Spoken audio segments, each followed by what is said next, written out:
अपने से आगे बढ़ाने वाले बाबा, अपने से ऊंचा बनाने वाले बाबा, अपने से आगे बढ़ाने वाले बाबा। क्या से क्या बनाते हो, धन है भाग्य हमारे जो हमको पढ़ाते हो। अपने से ऊंचा बनाने वाले बाबा, अपने से आगे बढ़ाने वाले बाबा।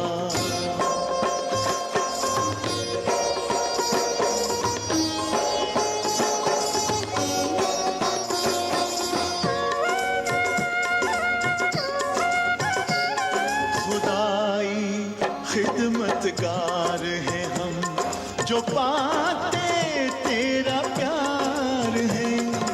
सौभाग्यशाली बच्चे हम तेरे गले का हार हैं। कभी दिल में कभी पलकों पर, कभी दिल में कभी पलकों पर हमको बिठाते हो, जो हमको पढ़ाते हो। अपने से ऊंचा बनाने वाले बाबा, अपने से आगे बढ़ाने वाले बाबा।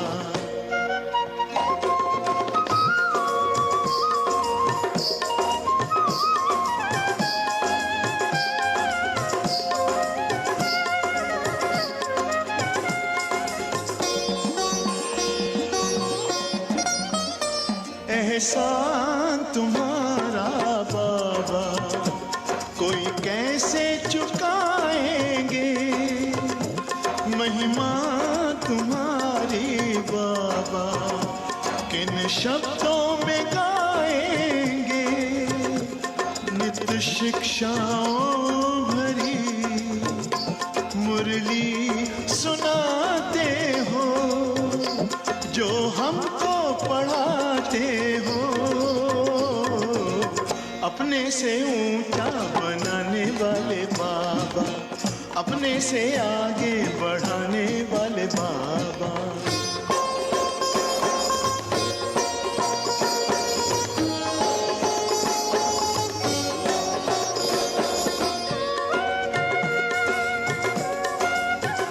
जैसे दिल में तुम्हारे बाबा बच्चों के सिवा और कोई नहीं, वैसे दिल में हमारे बाबा तेरे सिवा और कोई नहीं।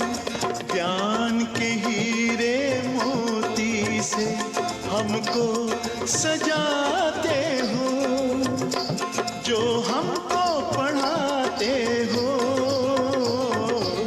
अपने से ऊंचा बनाने वाले बाबा, अपने से आगे बढ़ाने वाले बाबा, अपने से ऊंचा बनाने वाले बाबा, अपने से आगे बढ़ाने वाले बाबा।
ओम शांति।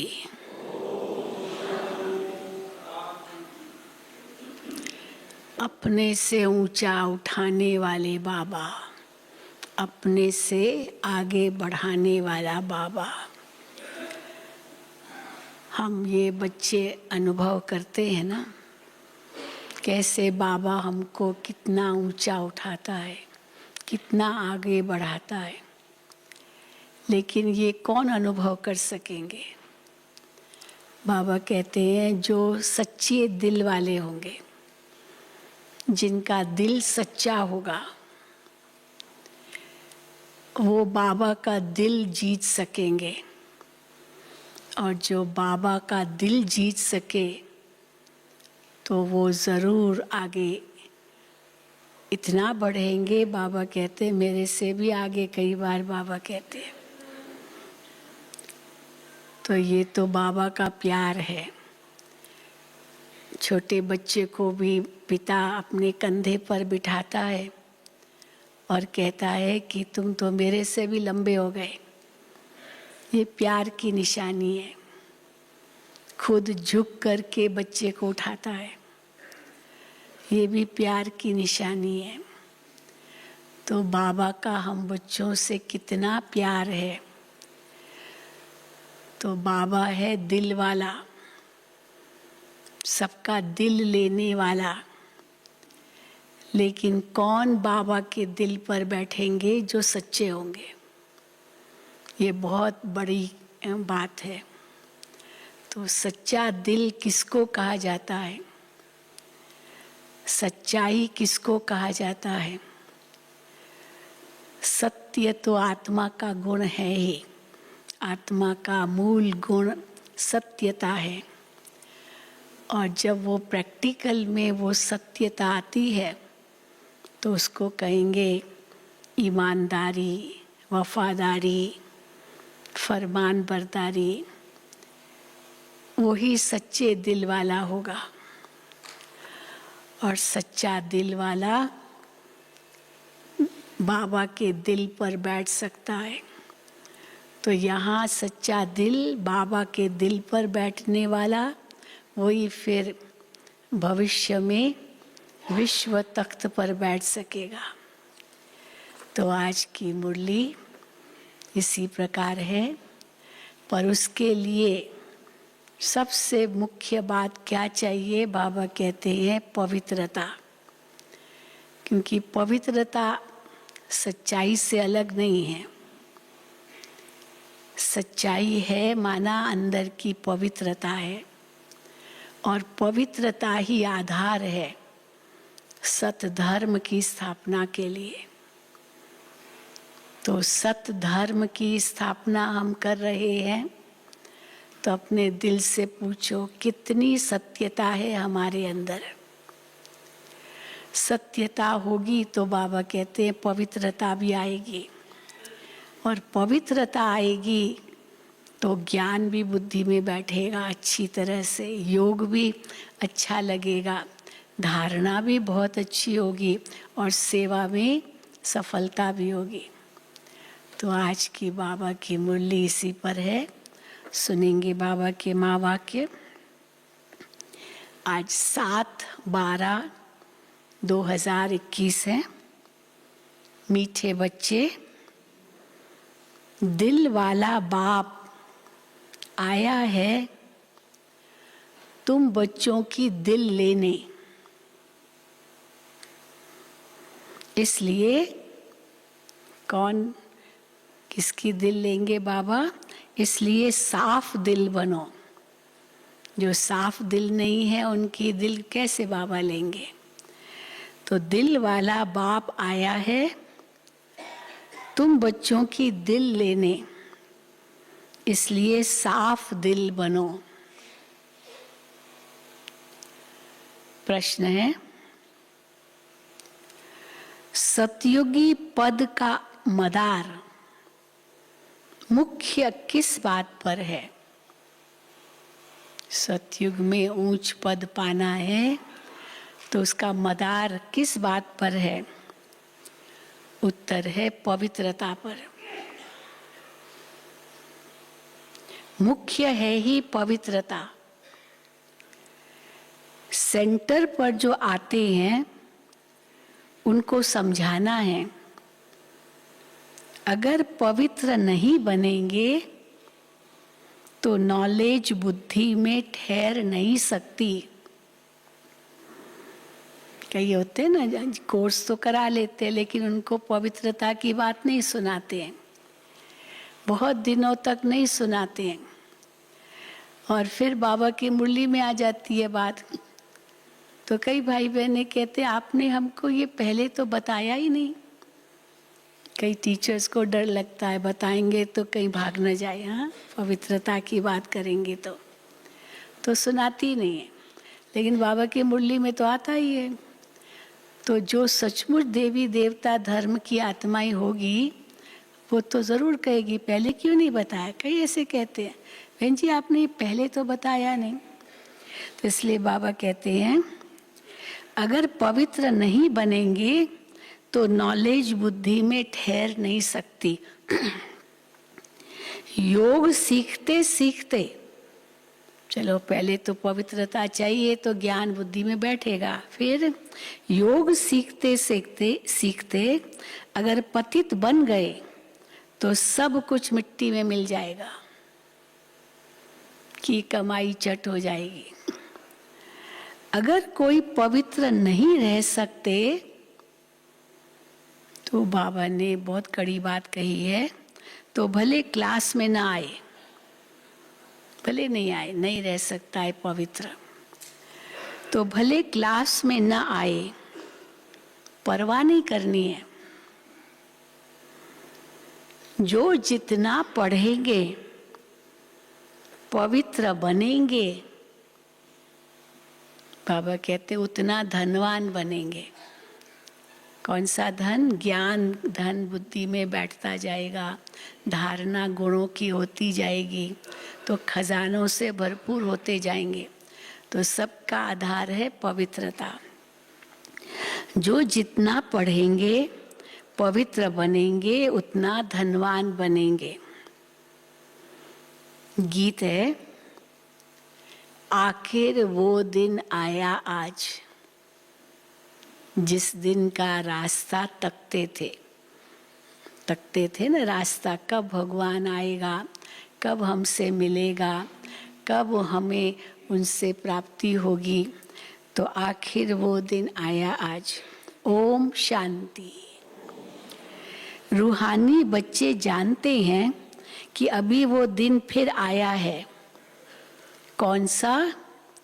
ये तो सिर्फ तुम बच्चे ही जानते हो कि भारत में फिर से स्वर्ग के आदि सनातन देवी देवता धर्म की स्थापना हो रही है।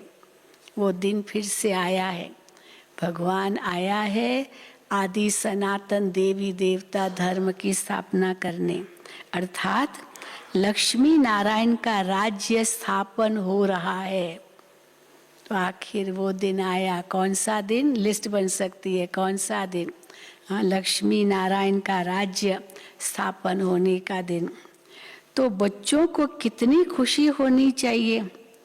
जिस पतित पावन बाप को हम पुकारते हैं वो आया हुआ है, वही लिबरेटर गाइड है अथवा दुख हरता सुख करता है।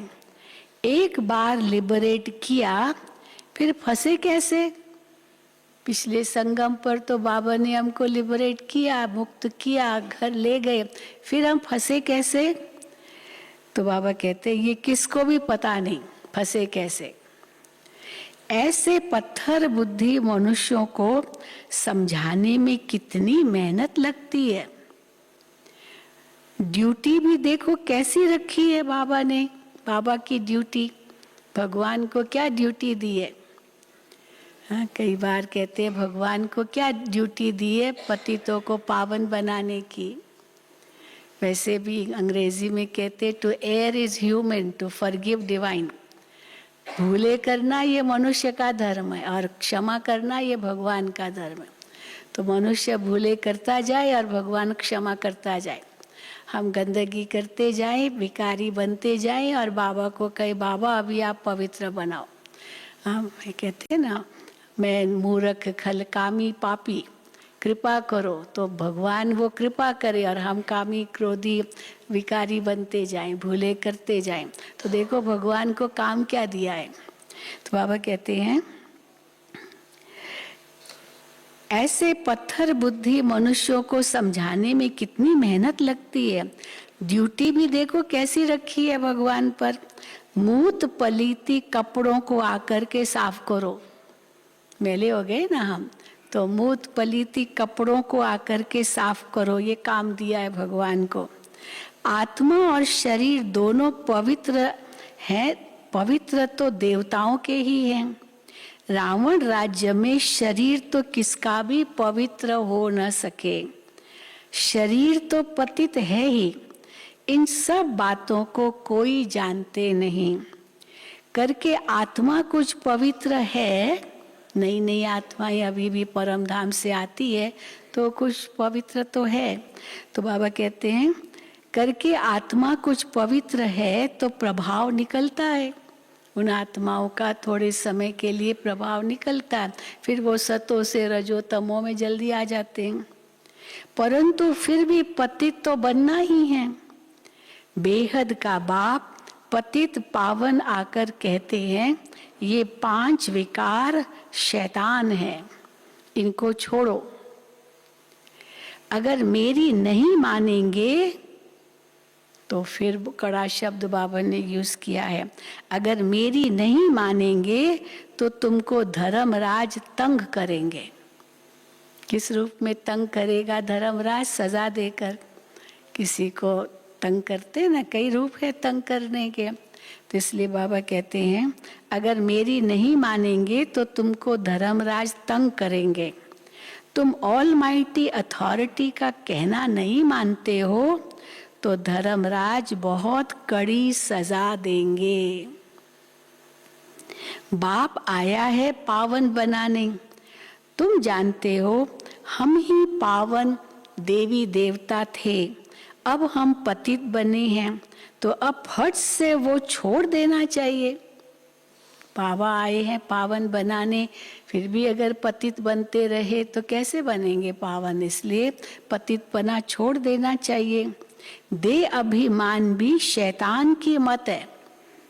चलो विकारों को तो छोड़ा, पर दे अभिमान छूटता नहीं। तो बाबा कहते दे अभिमान भी शैतान की मत है, वो भी छोड़ना पड़े। पहले नंबर का जो विकार है वो भी छोड़ना पड़े। काम विकार, पहले नंबर का विकार।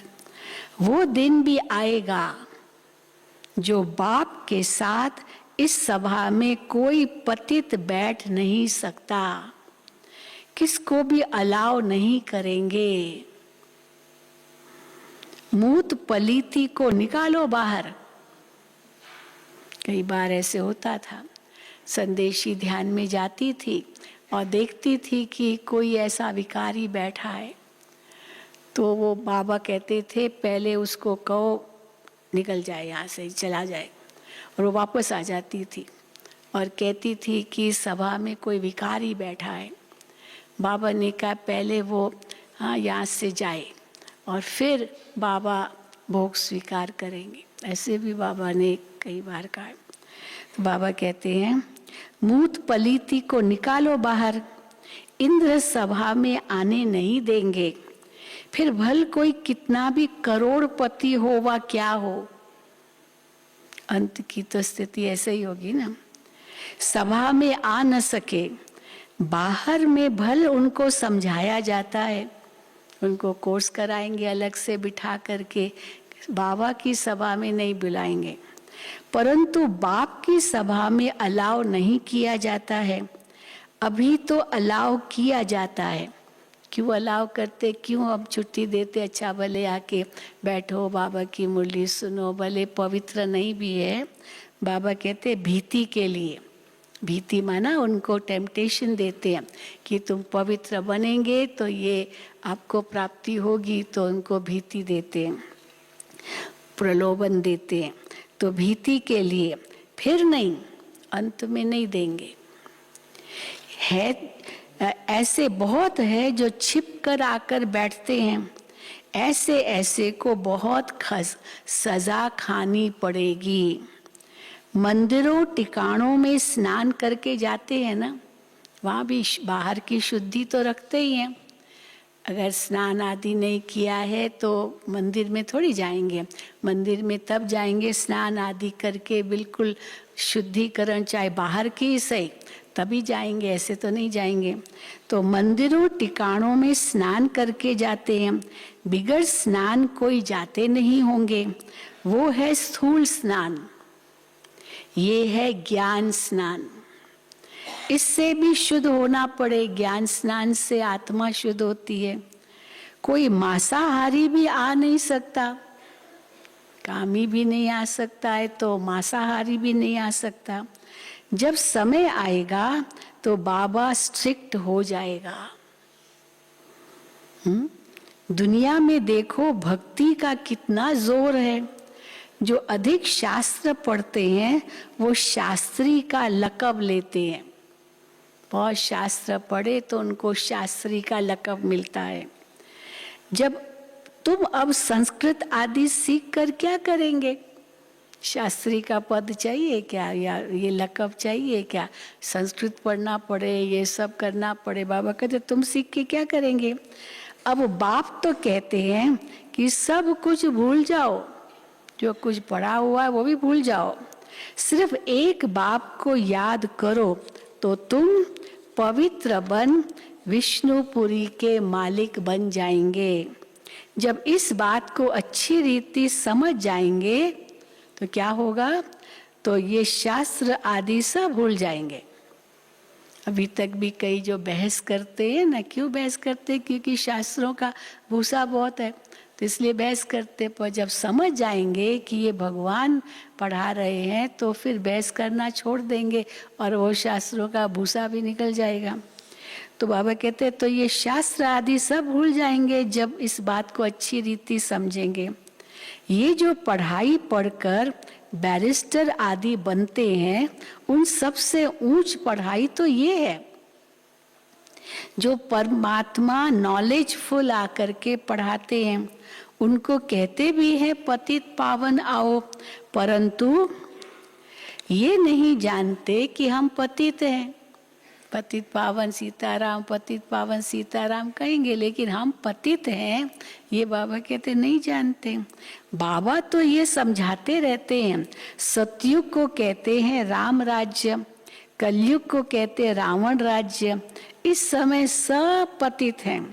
पावन देवी देवताएं तो मंदिरों में पूजे जाते हैं,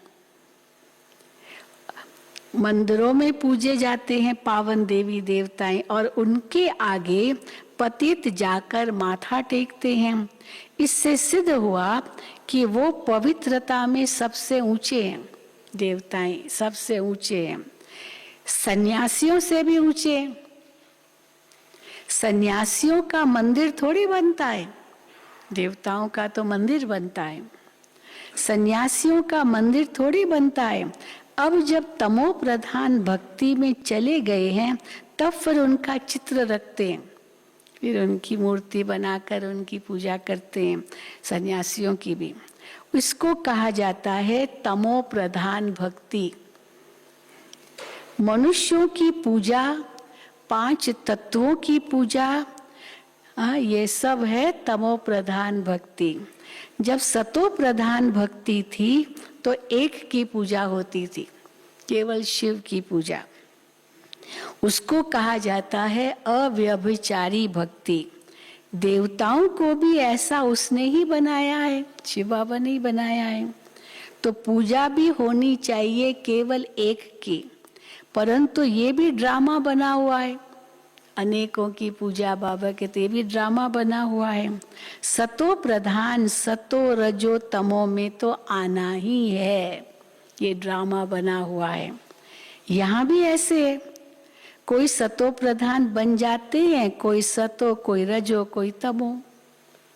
सतयुग में तो फर्स्ट क्लास सफाई रहती है।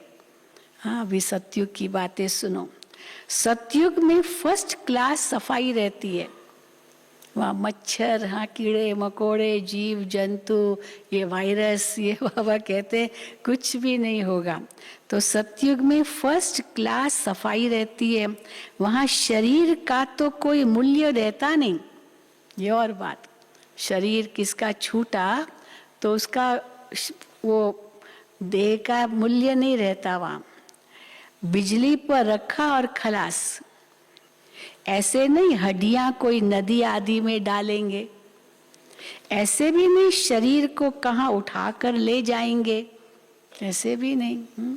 अब ये एक देश में शरीर छोड़ा, फिर वो अपना देश नहीं था तो अपने देश में उसके बॉडी को लाते हैं, या चलो कहीं भी छोड़ा तो फिर अपने स्थान पर ले आएंगे, अपने गांव में ले आएंगे, भाई वहाँ ही उनका अंतिम संस्कार हो। बाबा कहते हैं वहाँ ऐसे नहीं है, ऐसे भी नहीं शरीर को कहाँ उठाकर ले जाएंगे, ये तकलीफ की बात होती नहीं वहाँ। बिजली में डाला खलास, यहाँ शरीर के पिछाड़ी कितना मनुष्य रोते हैं, याद करते हैं, ब्राह्मण खिलाते हैं, वहाँ ये कोई भी बात नहीं होगी। वहाँ थोड़ी ब्राह्मण खिलाएंगे इस प्रकार से। बुद्धि से काम लेना होता है, वहाँ क्या क्या होगा। स्वर्ग है तो फिर क्या, ये है ही नरक, झूठ खंड। तब गाया हुआ है, झूठी काया झूठी माया, झूठा सब संसार। गवर्नमेंट भी कहती है गौ कोष बंद करो, उन्हों को लिखना चाहिए पहला तो ये कोष है बड़ा भारी। कौन सा कोष है बड़ा भारी? काम विकार का। ये कोष है सबसे बड़ा भारी। 1-2 पर काम कटारी चलाना, ये कोष बंद करो। ये काम महाशत्रु है, आदि मध्य अंत दुख देते हैं, उस पर जीत पहनो। तुम पवित्र बनो तो पवित्र दुनिया का मालिक बनेंगे। वहाँ देवताओं की है न्यू ब्लड। अब बाबा न्यू ब्लड किसको कहते हैं? अब वहाँ देवताओं की है न्यू ब्लड, वो कहते हैं बच्चों का न्यू ब्लड है।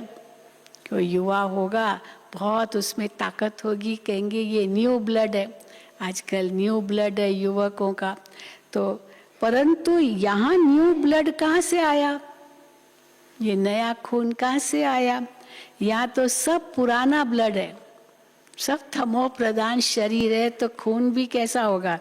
तमो प्रधान। यहाँ पुराना ब्लड है।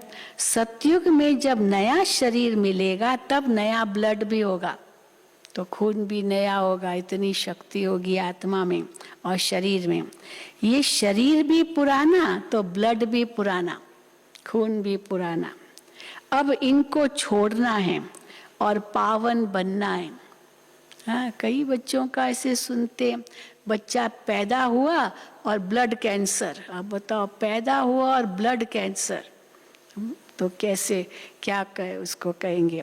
तो ब्लड भी कैसा है, खून भी कैसा है? तमो प्रधान।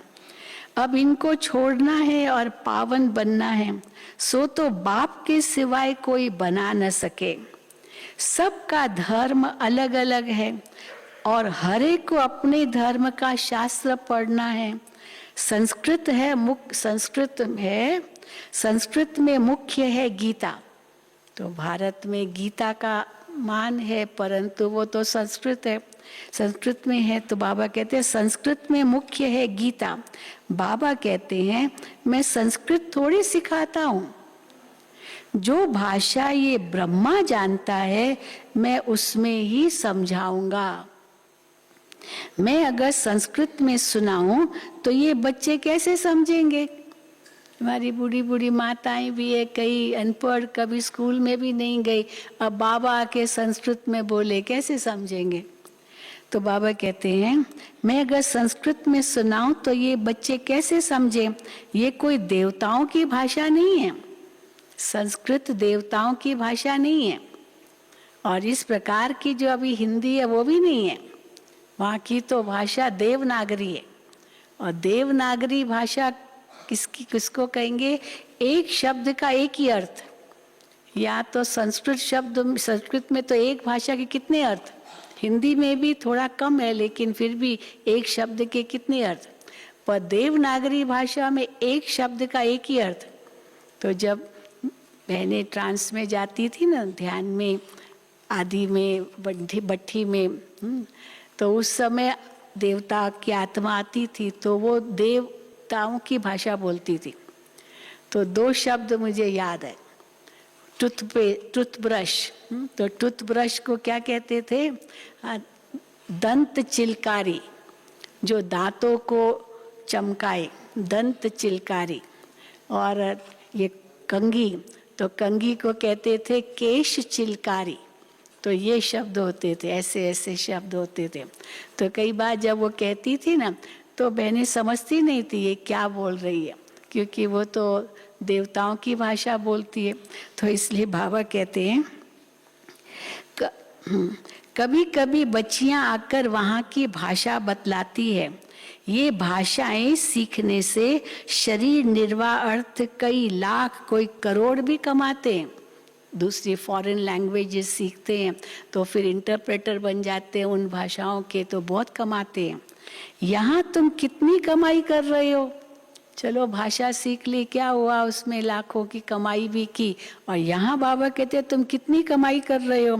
तुम जानते हो सतयुग में हम महाराजा महारानी बनेंगे, जितना जास्ती पढ़ेंगे उतना जास्ती धनवान बनेंगे।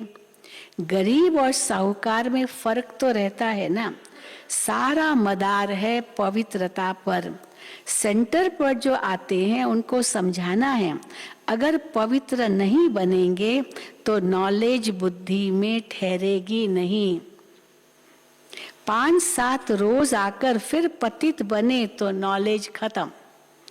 योग सीखते सीखते अगर पतित बने तो सब कुछ मिट्टी में मिल जाएगा। अगर कोई पवित्र नहीं बन सकता है तो भले नहीं आओ, परवाह थोड़ी रखनी चाहिए। जन्म जन्मांतर, बाबा कहते हैं, हाँ, जन्म जन्मांतर के पापों का बोझा सिर पर है, सो बिगर याद के कैसे उतरेगा। गाया भी हुआ है, सेकंड में जीवन मुक्ति। तो सेकंड में जीवन मुक्ति तो कहा गायन है, ज्ञान मिला, समझ मिली तो जीवन मुक्ति के अधिकारी बन गए। लेकिन फिर पवित्र बनना, विकर्म विनाश करना, उसमें समय लगता है। तो गाया भी हुआ है सेकंड में जीवन मुक्ति। तो बाप कहे, जो बाप कहे सो करना है।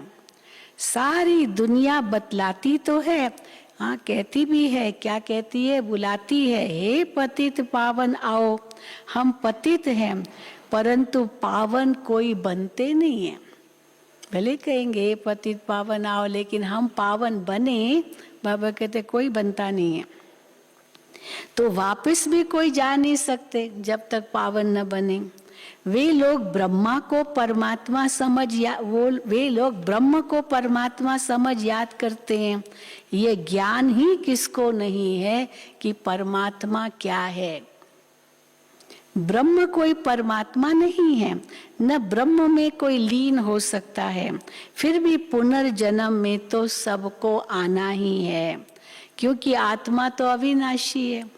लीन होने का तो प्रश्न ही नहीं, लीन हुई तो विनाशी हो गई। वो समझते हैं बुद्ध वापस चला गया, पार निर्वाण गया, बुद्ध वापस चला गया, परंतु उसने जो स्थापना की तो जरूर पालना भी करेंगे। माता पिता बच्चों को पैदा करते हैं तो पालना भी तो वही करते ना। अब दूसरे को दिया बच्चा, वो कहेगी हम क्यों आपके बच्चे की पालना करें, आपने पैदा किया है तो आप ही पालो। तो जो धर्म पिता स्थापना करता है, पालना भी वही करता है। जैसे ब्रह्मा बाबा के द्वारा आदि सनातन देवी देवता धर्म की स्थापना होती है, फिर ब्रह्मा ही सो विष्णु बन करके पालना करता है, वही करेगी आत्मा। तो बाबा कहते हैं परंतु उसने जो स्थापना की तो जरूर पालना भी करेंगे, नहीं तो पालना तब कौन करेगा। वो वापस कैसे जा सकता है। बुद्ध की आत्मा वापस नहीं गई है, वो यहीं है, किसी न किसी नाम रूप में अपने धर्म की पालना कर रहा है। वो वापस कैसे जा सकते हैं। तुम ऐसे थोड़ी कहते हो कि हम मुक्ति में जाकर के बैठ जाएं। तुम ऐसे नहीं कहेंगे बस हमको पार निर्वाण जाना है, मुक्ति में बैठ जाना है, मोक्ष चाहिए, हम ये नहीं कहेंगे। तुम जानते हो हम अपना धर्म स्थापन कर रहे हैं, फिर हम पालना भी करेंगे। वो पावन धर्म था, अब पतित बन पड़े हैं। आएंगे भी वही जो इस धर्म के होंगे, ज्ञान भी वही लेंगे। ये कलम लग रहा है। किसका कलम लग रहा है? देवी देवता धर्म का कलम लग रहा है। तो बाबा कहते हैं ये कलम लग रहा है, सबसे मीठे ते मीठा झाड़ है ये देवी देवता धर्म का। इसकी स्थापना का कार्य हो रहा है। शास्त्र आदि जो भी बनाते हैं सब है भक्ति मार्ग के लिए। एक बाबा का ही गायन है जो आकर के मनुष्य से देवता बनाते हैं। तो ऐसे बनाने वाले बाप को कितना अच्छी रीति याद करना चाहिए। ये भी जानते हैं ड्रामा अनुसार भक्ति मार्ग को भी चलना ही है। कई पूछ रहे क्यों ये फिर भक्ति हुई, क्यों तमो प्रदान हुए, क्यों गिरे, ये सब होना ही है, ड्रामा है, इसलिए क्यों प्रश्न मत पूछो। तो बाबा कहते ये भी जानते ड्रामा अनुसार भक्ति मार्ग को भी चलना ही है। वास्तव में सर्व का सद्गति दाता एक है, तो पूजा भी एक की करनी चाहिए। देवी देवताएं जो सतो प्रधान थे वो 84 जन्म भोग कर तमो प्रधान बनी हैं, अब फिर सतो प्रधान बनना है। सो कैसे बनेंगे सतो प्रधान? सो सिवाय बाबा की याद के बन न सके। न किसी में बनाने की ताकत है, कोई बना भी नहीं सकता है किसी को। न किसी में बनाने की ताकत है सिवाय एक बाप के। सतो प्रधान बनाने की भी ताकत, पवित्र बनाने की भी ताकत बाबा कहते शिव बाबा में ही है। याद भी एक को करना है। ये है ही एक की याद को कौन सा नाम देंगे? अव्यभिचारी याद। ये है अव्यभिचारी याद। अनेकों को याद करना ये है व्यभिचारी याद।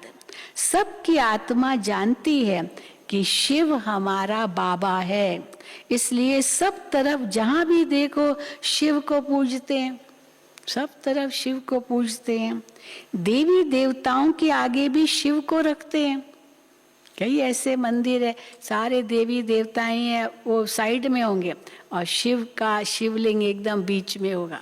तो जैसे सब देवताएं शिव के आगे झुक रहे हैं, देवी देवताओं के आगे भी शिव को रखते हैं। अब वास्तव में देवताएं तो पूजा करते नहीं हैं। रामेश्वर में श्री राम दिखाते शिव की पूजा कर रहा है, गोपेश्वर में देखा श्री कृष्ण शिव की पूजा कर रहा है उनसे शक्ति लेने के लिए। तो बाबा कहते देवताएं तो कभी शिव की पूजा करते ही नहीं है। देवी वास्तव में देवताएं तो पूजा करते ही नहीं है, हाँ, न शिव की करते न किसी की करते। गायन भी है दुख में सिमरण सब करे, सुख में करे न कोई। फिर देवताएं पूजा कैसे करेंगे? वो तो सुख में है, क्यों पूजा करेंगे, किसकी करेंगे? वो है रॉन्ग। क्या रॉन्ग है? देवताएं शिव की पूजा कर रही हैं, बाबा कहते ये रॉन्ग है। झूठी महिमा थोड़ी दिखानी चाहिए कि शिव की पूजा देवताएं भी करते हैं। झूठी महिमा थोड़ी दिखानी चाहिए। शिव बाबा को जानते ही कहाँ है जो याद करे? देवताएं जानते ही नहीं है शिव बाबा को, तो वो याद भी कैसे करेंगे? तो वो चित्र भी उठा देना चाहिए। हमारे सेंटर पर ऐसा कोई चित्र न हो जो जिसमें दिखाया हो कि श्री कृष्ण भी पूजा करें शिव की। वैसे हमारे सर्व आत्माओं के पिता में तो है ना कि कैसे शिव सबसे ऊंचा है, देवताओं से भी ऊंचा है, तो दिखा दिया, एक सिंबल है कि दिखाते हैं कि देवताओं ने भी पूजा की। इसका मतलब है कि शिव सबसे ऊंचा है। तो बाबा कहते हैं हाँ, वास्तव में देवताएं तो पूजा करते नहीं, गायन भी है, दुख में सिमरन सब करे, सुख में करे न कोई। फिर देवताएं पूजा कैसे करेंगे? वो है रॉन्ग। तो झूठी महिमा थोड़ी दिखानी चाहिए। शिव बाबा को जानते ही कहाँ जो याद करे देवताएं, तो वो चित्र उठा देना चाहिए। बाकी पूजा करने वाले सिंगल ताज वाले दिखाने चाहिए। वो सिंगल ताज वाले शिव की पूजा करते हैं, डबल ताज वालों की भी पूजा करते हैं, तो शिव की भी करते हैं। तो बाबा कहते हैं साधु संत किसको भी लाइट का ताज नहीं है, इसीलिए ब्राह्मणों को भी लाइट का ताज नहीं दिखा सकते हैं। जिनका ज्ञान तरफ पूरा ध्यान होगा वो करेक्शन भी करते रहेंगे। अभूल तो कोई बना नहीं है, भूले तो होती रहती है, बच्चों से भी भूले होती रहती है। त्रिमूर्ति का चित्र कितना अच्छा है, ये बाप ये दादा। त्रिमूर्ति में शिव बाबा ऊपर, फिर ब्रह्मा बाबा नीचे, ये बाप ये दादा। बाबा कहते हैं तुम मुझे याद करो तो ये बन जाएंगे। शिव बाबा कहते हैं ब्रह्मा द्वारा तो मुझे याद करो तो ये विष्णु श्री नारायण बन जाएंगे। देही अभिमानी बनना पड़े। आत्मा कहती है मेरा सिवाय एक बाप के और किसी में ममत्व नहीं है। हम यहाँ रहते भी शांति धाम और सुख धाम को याद करते हैं, अभी दुख धाम को छोड़ना है। परंतु जब तक हमारा नया घर तैयार हो जाए, वो सुख धाम तैयार हो जाए, तब तक पुराने घर में रहना है, तब तक इस कलयुगी दुनिया में रहना है। नए घर में जाने लायक बनना है। आत्मा पवित्र बन जाएगी तो फिर घर चली जाएगी। कितना सहज है। तो मूल बात है ही ये समझने की कि परमात्मा कौन है और ये दादा कौन है। बाप इनके द्वारा वर्षा देते हैं। बाबा कहते हैं बच्चे मन मना भव, मुझे याद करो तो तुम पावन देवता बन जाएंगे सतयुग में। बाकी सब उस समय कहाँ होंगे? तुम देवता बन जाएंगे सतयुग में। बाकी उस समय सब मुक्ति धाम में रहते हैं। सभी आत्माओं को शांति धाम में ले जाने वाला एक बाप ही है। तो कितना सहज है ये बातें समझना, मुश्किल तो है नहीं। तो बच्चों को बहुत खुशी होनी चाहिए, दिल बड़ी साफ होनी चाहिए। अब दिल की बातें सुनो। दिल बड़ी साफ होनी चाहिए। कहा जाता है दिल साफ के लिए क्या कहा जाता है? दिल साफ तो मुराद हासिल। मुराद हासिल माना प्राप्ति मिलेगी, होगी आपको अगर दिल साफ है तो। दिल साफ तो मुराद हासिल। दिल आत्मा में है, दिल आत्मा में है, दिल तो यहाँ है ना शरीर में, लेकिन मन को कहेंगे दिल। आत्मा की दिल कौन सी है? मन। आत्मा का दिमाग कौन सा है? बुद्धि, है ना। तो ये दिल और दिमाग, ये मन और बुद्धि की बात है। तो सच्चा दिलवर आत्माओं का वो एक ही बाप है। दिल लेने वाला दिल वाला बाप को कहा जाता है। वो आते ही हैं सबकी दिल लेने के लिए। सभी की संगम पर आकर के दिल लेते हैं। कैसे दिल लेते हैं सबकी? सबसे पहले तो परिचय देते हैं अपना, फिर कहते हैं मुझे याद करो, तो मन ही याद करता है। तो जैसे मन ने शिव बाबा को याद किया, जैसे बाबा को दिल दिया, तो बाबा कहते हैं सभी की संगम पर आकर के दिल लेते हैं। आत्माओं की दिल लेने वाला परमात्मा है, मनुष्यों की दिल लेने वाले मनुष्य है। अब कोई बहुत दुखी है तो कोई आएगा कहेगा क्यों इतने दुखी हो, क्यों रो रहे हो, क्या हुआ, मैं कुछ मदद कर सकता हूँ, तो दिल लेते हैं ना, ऐसे नहीं कि नहीं लेते। तो पर वो मनुष्य की दिल लेते हैं। अब हमारा दिल लेने वाला तो बाबा है, तो कुछ भी मन में हो तो किसको सुनाओ? हाँ, बाबा को सुनाओ, बाबा आपकी दिल लेगा। तो बाबा कहते हैं आत्माओं की दिल लेने वाला परमात्मा है और मनुष्यों की दिल लेने वाले मनुष्य है। रावण राज्य में सब एक दो की दिल तो क्या लेते, बाबा कहते दिल को खराब करने वाले हैं। हाँ, दिल तो क्या लेते हैं, नाम की भाई दिल लेते हैं, लेकिन उसके अंदर का सब जान लेते हैं तो फिर उनको धोखा भी देते हैं। इसीलिए किसी भी व्यक्ति को दिल मत दो, भगवान को ही दो। रावण राज्य में सब एक दो की दिल को खराब करने वाले हैं। तो तुम बच्चों को कल्प पहले भी इस त्रिमूर्ति के चित्र पर समझाया है, तब तो अभी भी निकला है ना। जो कुछ कल्प पहले चित्र थे वो अभी भी निकले हैं, तो जरूर समझाना पड़ेगा। अभी कितने चित्र निकले हैं समझाने के लिए। सीढ़ी कितनी अच्छी है, फिर भी समझते नहीं है लोग। कितना भी अच्छी तरह से समझाओ चित्रों पर, बाबा कहते फिर भी समझते नहीं है। तो बाबा कहते अरे भारतवासी, क्योंकि ये भारतवासियों के लिए सीढ़ी का चित्र। अरे भारतवासी, तुमने ही 84 जन्म लिए हैं, तुमने ही 84 जन्म लिए हैं, ये अभी अंतिम जन्म है। हम तो शुभ बोलते हैं। कई लोगों को जब कहते हैं ना भाई इन देवताओं की आत्माओं ने 84 जन्म लिए, तो कहते शुभ शुभ बोलो। हम कहते हम तो शुभ ही तो बोल रहे हैं। कहते नहीं, वो देवताओं ने तो मोक्ष को पा लिया, वो क्यों जन्म लेंगे, क्यों अभी अंतिम जन्म में आएंगे, उन्होंने तो मोक्ष पा लिया। तो बाबा कहते वो लोग कहते शुभ बोलो, तो उनको कहो हम शुभ ही तो बोल रहे हैं कि उन देवताओं की आत्माओं ने 84 जन्म लिए, हम तो शुभ बोलते हैं। तुम ऐसे क्यों कहते हो कि हमने 84 जन्म नहीं लिए हैं? तो 84 जन्म लिए ये कहना शुभ है। अगर कोई कहे नहीं हमने तो केवल 80 जन्म ही लिए हैं या 60 जन्म लिए, तो ये शुभ थोड़ी हुआ। इसका मतलब बहुत लेट आए हैं, बाद में आए हैं। तुम ऐसे क्यों कहते हो कि हमने 84 जन्म नहीं लिए हैं?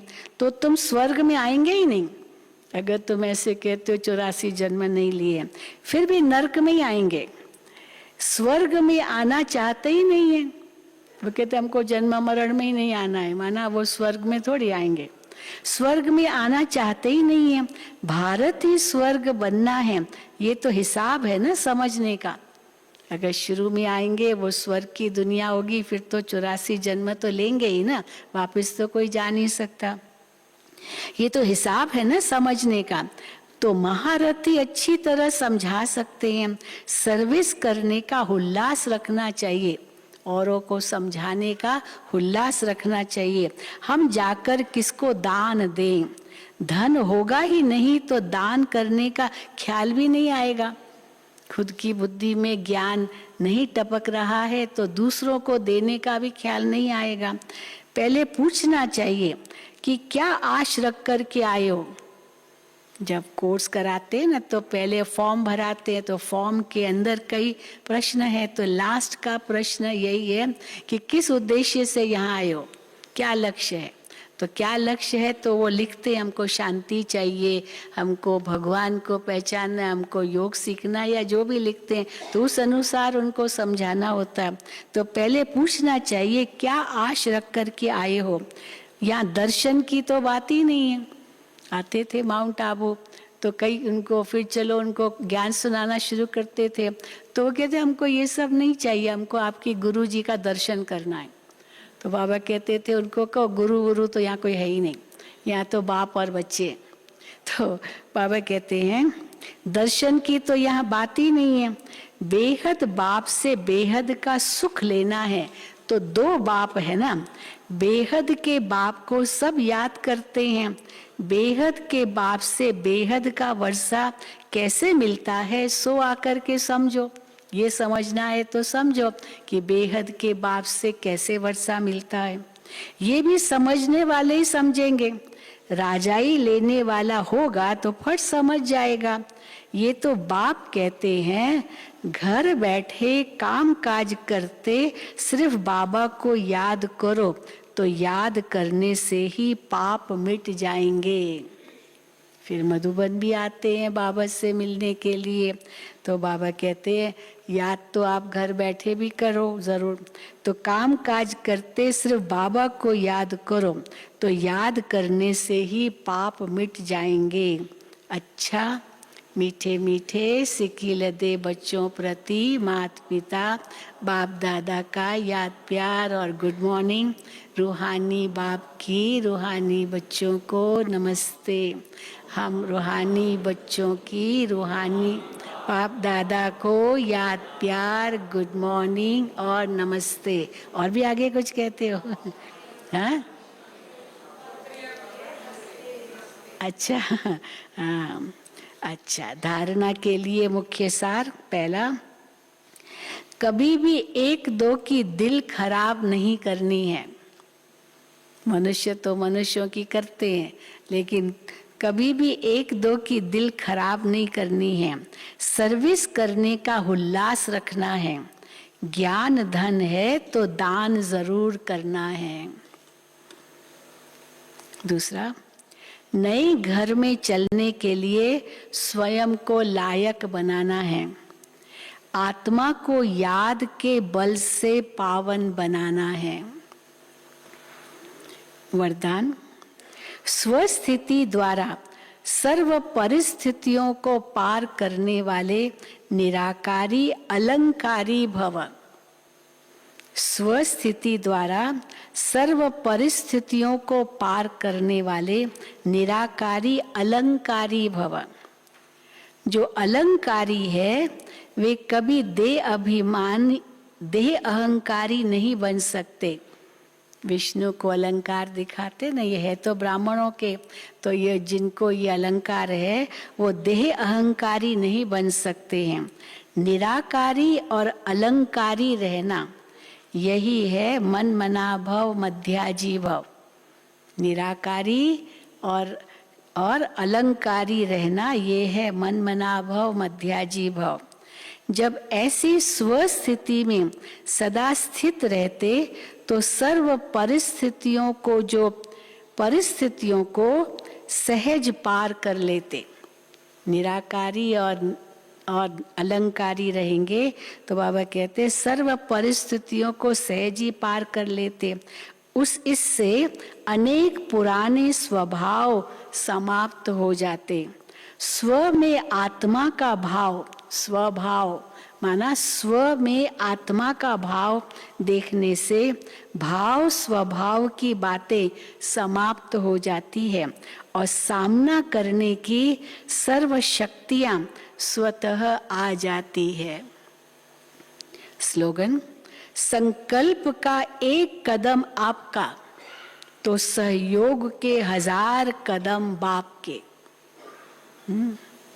1000 भुजाओं वाला बाबा है। आप एक कदम आगे बढ़ो, बाबा 1000 कदम आपके आगे आएगा।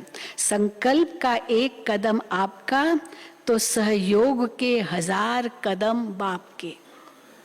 अच्छा, ओम शांति, ओम शांति। अभी बाबा की याद में बैठेंगे और उसके बाद जो भी भट्ठी वाले भाई बहने हैं वो सब बैठे रहेंगे। आपको आज का प्रोग्राम भी देंगे और कुछ सूचनाएं भी देंगे। ओम शांति।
में जाऊं तुझको